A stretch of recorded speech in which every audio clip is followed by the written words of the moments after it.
আসসালামু আলাইকুম। এখন খবর শুনছেন খবর টেলিভিশনের সরাসরি সম্প্রচার। বিস্তারিত খবর।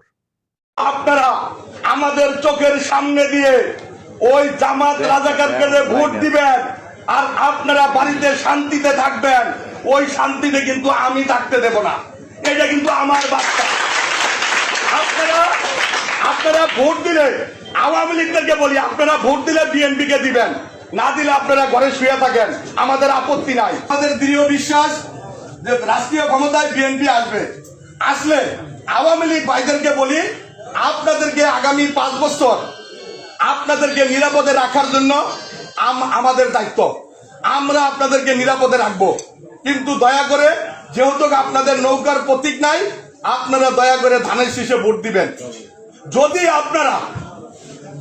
আপনারা ভোট ধানের শীষে না দেন, তাতে আমার কোনো দুঃখ নাই, এটা আমার ব্যক্তিগত বক্তব্য, তাতে আমার কোনো দুঃখ নাই। কিন্তু আপনারা ঘরে শুয়ে থাকবেন, আমরা খুশি থাকব। কিন্তু আপনারা এই যাদের সাথে আমরা যারা এই জামাত 91-2001 সালে আমাদের কোলে খায়া, আমাদের বুকে থাইকা 17 থেকে 18টা সিট নিয়ে এই দেশে মন্ত্রিত্ব তারা পাইছিল, সেই জামাতের দায়ে আমাদেরকে বিএনপিদেরকে রাজাকার হইতে হয়েছে। বিএনপির এই যে এত রাজাকারের ফাঁসি দিছে, বিএনপির মধ্যে কি একটা রাজাকার ছিল? বিএনপির মধ্যে একজন রাজাকারও পাওয়া যায় নাই। সালাউদ্দিন কাদের চৌধুরীকে ফাঁসি দিয়েছে শেখ হাসিনা ব্যক্তিগত আক্রোশের কারণে। বিএনপির মধ্যে কোনো রাজাকার নাই। আমরা জামাতকে আদর সোহাগ ভালোবাসা দিয়ে বিএনপির ছায়াতলে রাখার কারণেই আমাদের এই কলঙ্কিত হইতে হয়েছে যে বিএনপি জামাত রাজাকার। তাহলে আপনারা আওয়ামী লীগ, আপনারা যদি বিএনপি জামাতকে রাজাকার বলেন, তাহলে এখন তো জামাত আমাদের সাথে নাই, তাহলে আপনারা মুক্তিযোদ্ধার দল, বিএনপিও মুক্তিযোদ্ধার দল, তাহলে আপনারা কি রাজাকারকে ভোট দিবেন? এটা কি আপনাদের তাহলে নীতি আদর্শ হইল? আপনারা যে জামাতকে নিন্দা করেন, রাজাকার, আমার বিশ্বাস আওয়ামী লীগ জামাতের ভোট দিতে পারে না, জামাতের ভোট দিবেও না। তবে এই হাউস থেকে আরো কঠোরভাবে উচ্চারণ করে দেয়, আওয়ামী লীগের যে সমস্ত ভাইরা এলাকায় আছেন, দূরে আছেন, যারা বিগত দিনে আকাম কুকাম করেছেন, বিভিন্ন অরাজকতা করেছেন, আপনাদেরকে আমরা মাফ করে দেব। আমরা প্রতিহিংসার রাজনীতি করতে চাই না।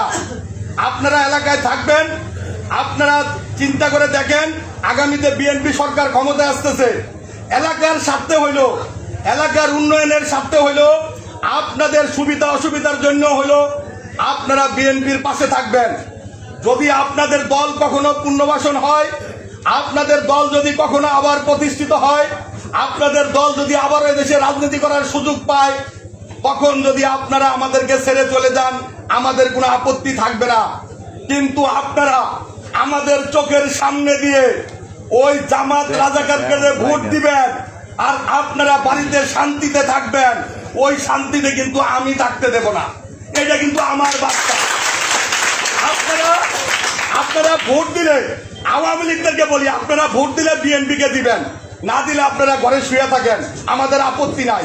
কারণ আমাদের আপত্তি নাই এই জন্য, এই নড়িয়া সখীপুরে জামাতের ভোট হলো মাত্র 7 থেকে 10,000 বিগত দিনের ইতিহাসে। বিএনপির ভোট হইল কত? 1 লক্ষ পড়ায়।